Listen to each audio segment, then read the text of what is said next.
Okay. Cheers, everyone. Welcome back. Welcome back. Episode 216. Mm. We're talking all about the power of really thinking about mediumship, your mediumship mission, and the rejection that can come when you're really putting yourself out there, trying to put your heart into everything that you're doing.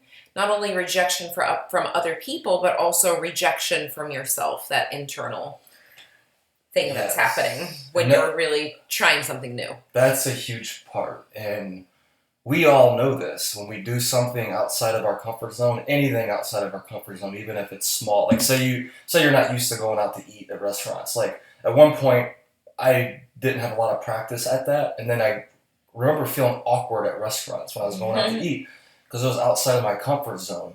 And my entire body was rejecting the experience at first. I could feel it, so I couldn't even be fully present with it. It's part of growth, right? And now I can go into a restaurant and I'm perfectly fine. So anything in our life that we're doing outside of our comfort zone, our own bodies reject ourselves. Yes. And then here we are, sometimes we get pissed at other people when they reject us. That's true. Right? It's one of those things where it's almost like I remember at the very beginning of my mediumship journey, I was really just taking the classes. I wasn't, going and giving people readings, but I was outside in the public world. But there was a mix of moments like that. But one of the things that took place was I wasn't feeling sure of myself.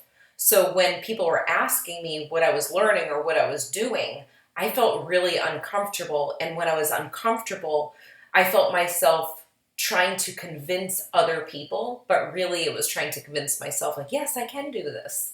So I think that comes when you're learning something new and you're not really sure, you're not steady, you're going to end up attracting some people that don't believe in what you're speaking about either, because that belief inside is not strong. It's very hesitant, it's very wishy-washy, and people feel that. And some people, depending on the character, will gravitate and latch on to that uncomfortable insecurity. For me, if I see someone insecure, I try to make them feel comfortable. There's two different character types in the world. People that are really morally in integrity, want the best for people, and then there's other people that want to steal your energy and ride off of the energy of the insecurity. So you're going to find two different things going on. And you need to be really, really sure before you share that you're going out in your mission and you're, putting yourself out there. Sometimes you have to learn behind the scenes before you go and tell anyone. Yeah, because a lot of us, not all of us, but a lot of us, we grow up with our mom and dad saying, "Oh, good job, you're doing everything right." And there's not much rejection, right? Because a lot of parents are just like, they're trying to support their kid, they're giving them love, and then they go out into the real world and they experience that. Yeah. That rejection. Right. And they think that everybody is going to be like their mom and dad, right? And I understand some people grew up with their mom and dad doing the exact opposite. But then when you find out that not everybody, like some people, very intuitive, like you said, and they'll spot that insecurity and then they'll exploit it and they'll use it against you. Right. And then the other person will spot it and try to create that safe space for you. I think that's a huge point that you made, because knowing that is like understanding how the world really is. Right. And not like with these rosy rainbow eyes where you just think everybody, you never started a business and you think that, oh, I got the best idea and just everybody's going to support me because I see it's awesome. And we're talking to mediums here. We're psychic mediums here, right? So you're talking about an industry. It's not cutting hair. It's not doing, mechanic work or being a teacher of things that most people understand. You're talking about a subject that, I don't know the percentages, but a majority of the world actually rejects because it's outside of their belief system. Mm-hmm. And when something's outside of your belief system, your body rejects it. Right. And the good thing about what's been happening lately in the world is we have so much content that's being thrown at us, whether it's through social media or it's TV. And there's been a lot of reality television shows that are connected to mediumship. I mean, I can count, more than 5 right now that I could think of people that are mediums that are putting themselves out there online, or not online, on TV. And then there's people online doing the mediumship stuff. So it's helping. We're seeing the world constantly. Like, we have mediums that are connected to us. We work with mediums. But when you're first starting out, you might not notice those things. That, when you start focusing on things, you see it everywhere. But when it comes to really the big scale of things, mediumship is just like a teeny little piece. Like, when we were teachers, everyone was really respectable about, you're a teacher's, there's a different thought process of working hard as a teacher or working hard in another job that people are comfortable with.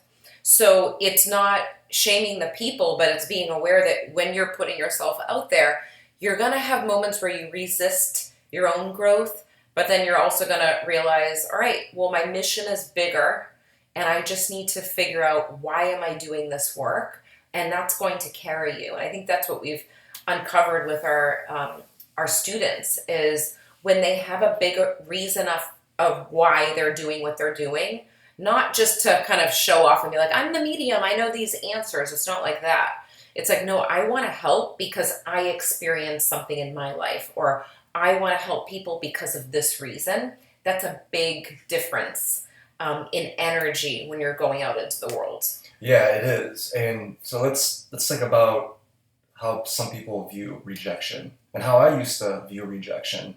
It's like, when it would happen, I would take it personal. I'd get all emotional, get frustrated, and I would see rejection sometimes as if maybe this is not my right path that I'm supposed to be doing. And then sometimes I would take it to where it's like, this person's like being personal towards me. It's personal, and that's why they're doing it. And so it's like redefining what rejection actually is. Because rejection alone, that word, it's a heavy word. Right. So we could create a new word for it and define it differently. Mm-hmm. It's kind of like the anxiety, right? We all feel anxiety. And some people, like performers or mediums or people that sing on stages, they let that anxiety become a block to them. Like, there's that story about that Tony Robbins shared with, I forget who it was a singer, it was a female singer and then a male actor. And one of them described before they get on the show that she was going to have a panic attack. I'm going to have a panic attack. And he was like, okay, so describe that. He's like, well, I started to breathe real shallow. I started to get the sweats. And I could just feel this energy in me. And that's how I know I'm having a panic attack. And the other guy, he would say, Tony said, how do you know, when you're ready to go out on the stage? And he described the exact same thing. He's like, I start to feel all this energy come to me.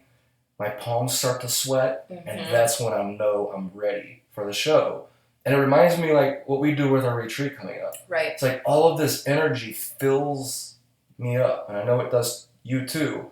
Leading up to the retreat, you're filled with all of this energy.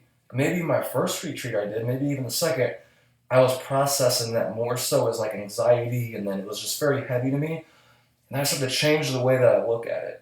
I started to use different language around it. And that's the power of transformational language. Like the language that you use to define what's going on in you, that's the game changer. That's a huge thing. And it's becoming aware of the language. And sometimes I know when we're coaching people, we'll actually stop them and say, wait a second, do you hear what you just said? Do you hear how you use that piece of language and how it changed the story that you were telling? Like, it created a new story on how you shared it.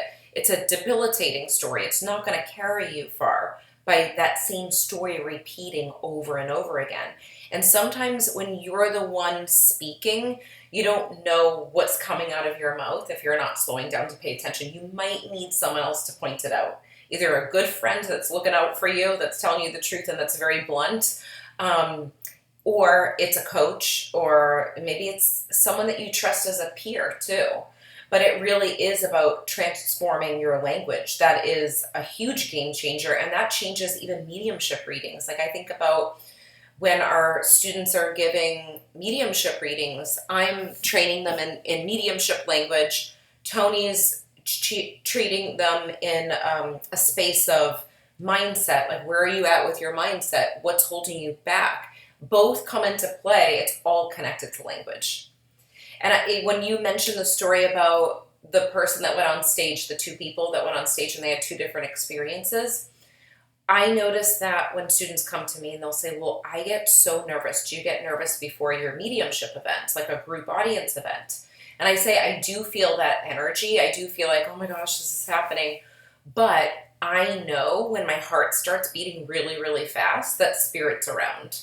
So I can know the difference between my anxiety and the spirit realm. Now, sometimes at the very beginning, I thought that it was anxiety, but really it's the same feeling when spirit comes close. So it's very similar in different ways there. Yeah, so if you describe that as, oh, I feel nervous and I feel anxiety, that's one way. And then the same thing happens if you describe it, oh, spirit's around. It's a whole different form. And why are we even creating an episode about rejection? Why are we even doing this? And I think it's because we've seen so many psychic mediums to where they put the gas on, they're going, they're building their business, they're impacting clients most importantly, and then they put the brakes on. Right. And about 99% of the time, I could probably even say 100% of the time, it's because rejection. Mm-hmm. And so a lot of times it's rejection within themselves, like they can't get out of their own way. And then something comes up and they feel that fear. And instead of owning that, they will tell a story about something else of why that's happening. It's something outside of them. And instead of just saying, oh, I'm feeling fearful and this is part of the growth process. And that's just the price that you pay. Well, right. And a lot of the times, if it's at the very beginning of your mediumship journey, you're not going to get any resistance from people around you, most likely, because there's a reason for that. You haven't put yourself out there enough.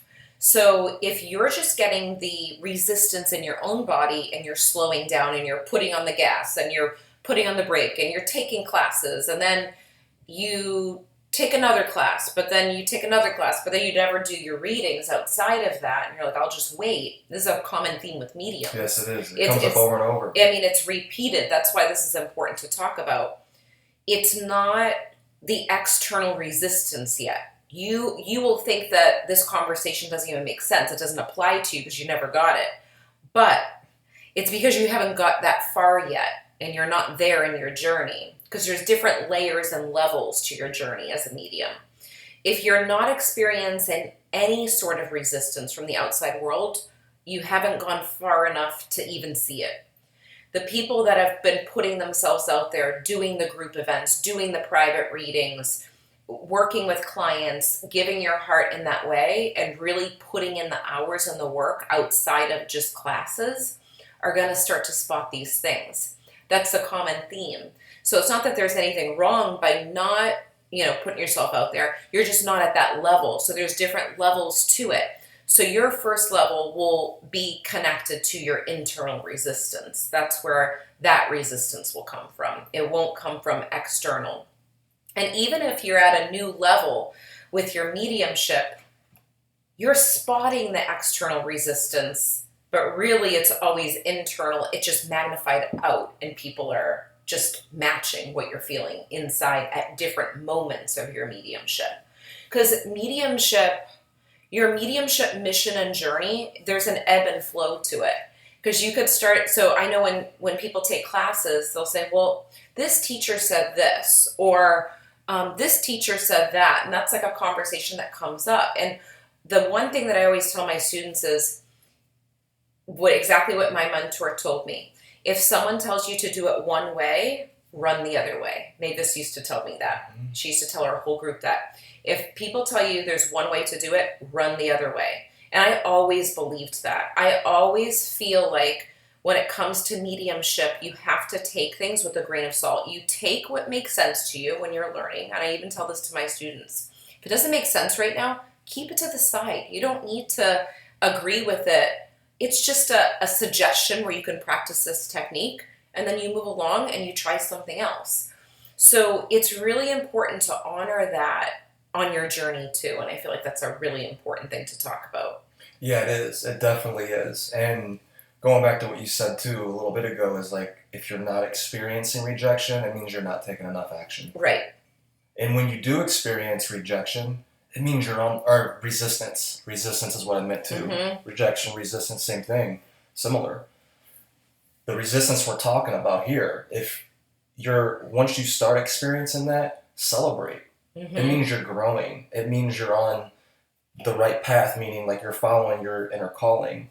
So if you think about, like, if I think about my inner compass, right, like what guides me to make what decisions that I make? Why do I make decisions? How do I know what decision to make? Well, I feel it's an inner knowing. It's a feeling that I know inside. I feel a little excited, a little scared, and I know like that's the direction to go. Like if I'm too excited, I'm ungrounded. If Mm-hmm. I'm too scared, it's like we've all been there before when we're too scared and we create these goals and things that we're doing that are just way too big at first. Like we want to be a speaker, a medium, and all these things all at once, and then we end up not doing anything. Anyways, that's how it's been for me, and that's what I've seen with people, a pattern I've seen with people. So figuring out what your inner compass is and Yeah. following that too along the way, and Right. then understanding that resistance is coming along the way, and you could somewhat manage the resistance in a way by Yeah. doing it this way because you're like, all right, I'm excited, I'm scared, but I'm not too excited, and I'm not too scared. That's my center point. So I think that's the most powerful thing people can do Mm-hmm. is even if you think your inner compass is powerful already, like keep making it more clear. Keep having more clarity with that. Because I think from that base, everything else becomes easy. Right.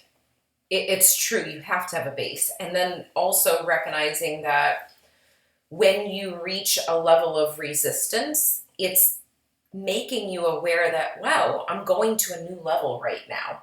So if you're not experiencing anything, you're still at that same space, you know? And I'm talking in the words of like level, like the human word level. It's just moving up in energy and taking on new energy, really. That's what it is. We all could redefine that ourselves only. Right. What It's not level like we're on, and if we're one leveling up. person's on one level, the other person's on the other level, and you're not experiencing much pain. It's not like that. It's just being aware that something is shifting in your energy to stimulate something outside of yourself to show up like a mirror for you and to be aware of it. And then you just keep moving. You're like, oh, that's interesting. Like I noticed that resistance. Okay, I know why that's coming up. I know I'm moving up in levels. Am I going to react to this resistance or am I going to respond in a different way? And as you go through things with, your mission and in doing the work that you're doing, you're going to realize that the tiny things sometimes that happen don't need the same attention that they might have needed from you years before. Like, I feel like I gave a lot of time and energy into my resistance and felt really like the victim of resistance outside of myself when I could have just done some inner work and like wrote some things out, got it written down, felt the pain and think, okay, this has nothing to do directly with me and how people are reacting, but it does have to do with me. Like I need to figure that out myself. Do you know what I mean? Yeah. So it's like people are Yeah. showing you what you're feeling inside, and sometimes those people you're like, I'm angry at them for doing that. But it's not, they're just mirroring what you're doing.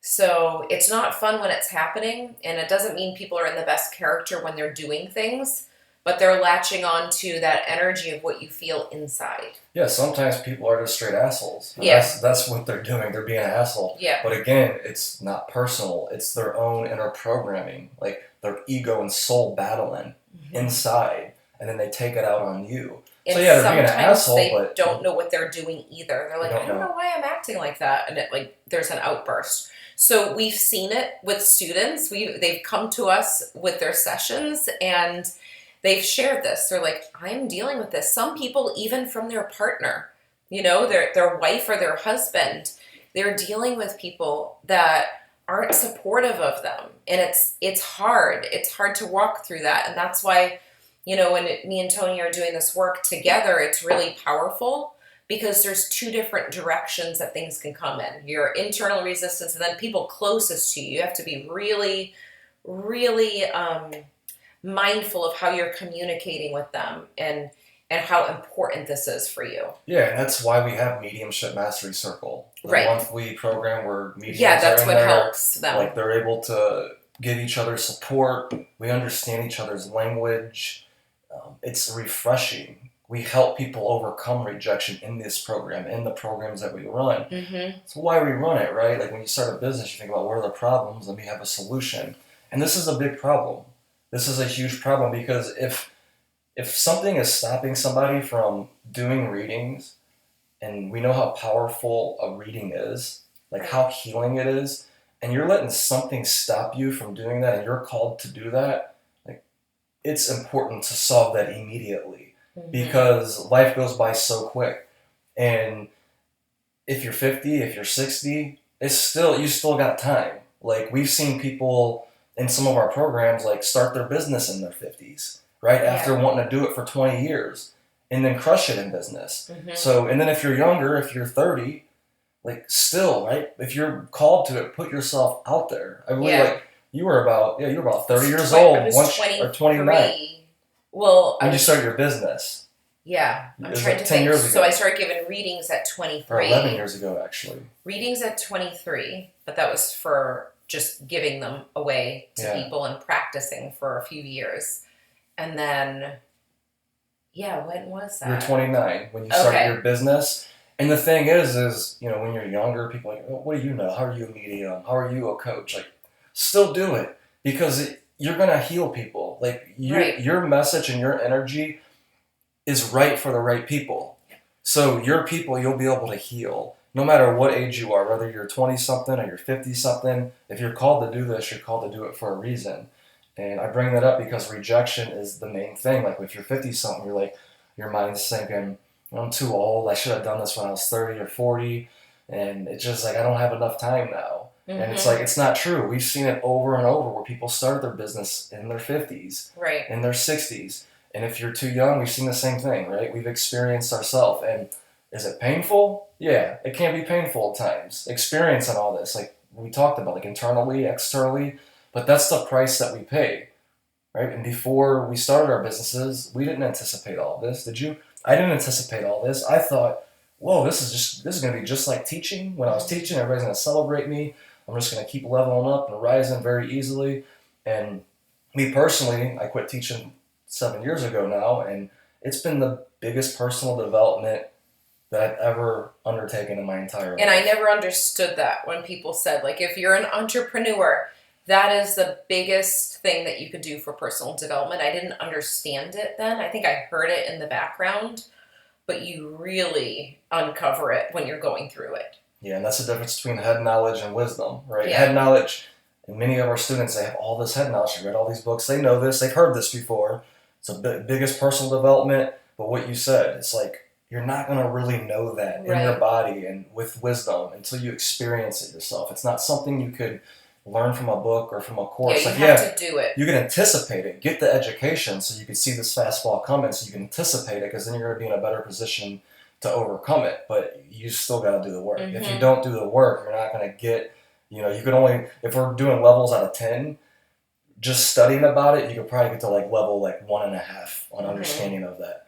Doing it, that's the only way you're going to get to level 10. And that's exactly why it's so important when you're doing this work to put yourself in environments where you're actually doing the work. Like the requirements, even for Unlock Your Inner Medium, the amount of readings that the mediums have to do in the program is intense. And there's a reason for it. And I just actually had a student reach out to me and she's like, I'm so happy that you had us do that group readings that we had to do because I went and did it myself and I could handle it. Like, because putting them in situations, uncomfortable positions to kind of be on and do things in different ways makes things happen even easier outside of the teaching mode, outside of the classroom. And then they can actually apply it and see for themselves like, wow, I'm standing here alone. I can do it. But I can understand how there's resistance. I get it, doing the very first event. That's huge. Yeah, it is. Putting yourself out there. So it kind of comes into play with the importance of knowing that like what you learn in class and what you learn in a book, it is going to be different from when you're alone doing it, when you're alone holding the space for your clients. You're setting up the event. It might look easy on the outside, when you're watching things being taught or you're watching things being led by all different teachers. But then when you go to do it, there's some changes that take place. Like, whoa, I didn't realize that I had to hold that energy together, because it's not just about teaching; it's about leading energetically too. Yeah, So it's not only for the moment, right? It's not only for that. Like some people will show up at the retreat or they'll show up at a workshop, and they're there for that moment. They're saying, "Oh, this seems easy," but you forget that. Yeah, like we do a retreat once a year, so we're anticipating that next retreat for a full year. mhm. Can you handle the anticipation? Yeah, Going through life, having life have all of these problems going on around you that we all experience, all these emotions coming up within you. Can you handle that and prepare your mind and body and everything you need leading up to that for a year, leading up to the workshop, holding yeah, that space? So you're not just holding the space that day, like right. you're holding this space leading up to it too. And I think that's one of the biggest challenges. Like once I get to a workshop or a retreat, it's easy. It's game on. I'm in it. It's the anticipation of it that was really challenging for me. Now it's easier because I've been doing it for 7 years. I have a lot of Mhm. practice. That's the power. Like that's the Right. power. Once you master that process of leading up to things and you know how to like get your mind right and your body right and your energy right, I feel like it's just easy once you show up and do the reading or the retreat or the workshop. Exactly. And I know there's a lot of teachers that are of mediumship that are going to be listening to this episode too. And you're going to understand what we're talking about. You get it. Like you've been through it. You've been through the process. So there's so many layers to it. But the most important thing is no matter what, to keep on moving. No matter what happens, no matter what comes out, don't let anything stop you, because there's going to be things that come up. It might be personal things in your life where you're like, should I take a break from mediumship for a year? Or it might be that internal resistance, thinking it's outside of yourself, that it's because of this happening that you're not doing mediumship anymore. But really, it's about resetting and taking the time to really get clear, like, why is this coming up for me? It's not external. There's something going on inside that's taking place, and I need to really observe this. And maybe it's reworking your schedule. Maybe you're putting so much energy into your clients where you're doing too many readings, or you are keeping yourself open on social media to answer 50 million questions. I mean, that happened to me where I now created the membership, which was how many years ago at this point? Or like 5 or To 7 or keep 6. people in one spot where they're in the membership and we can talk each month and they can ask the questions, because you have to think about that. This is energy going out in different areas. And I think that's a big thing to recognize. Your energy is going out into different areas, and you have to be really mindful of where you're putting your energy to and what you're spending time on. So we want you to share in the comments. Let us know what insights you had from this episode. We hope you enjoyed it. And remember, just at the end, so that you guys hear about this, we are interviewing people. So we're taking more people. We're infusing interviews into the Lindsay and Tony podcast. We've done it throughout the years, but we're going to be really more intentional about the people that are coming on the show. So we have some great guests that are going to be lined up for you, and we're excited. All right. Talk to you guys later. Enjoy your Friday. Bye.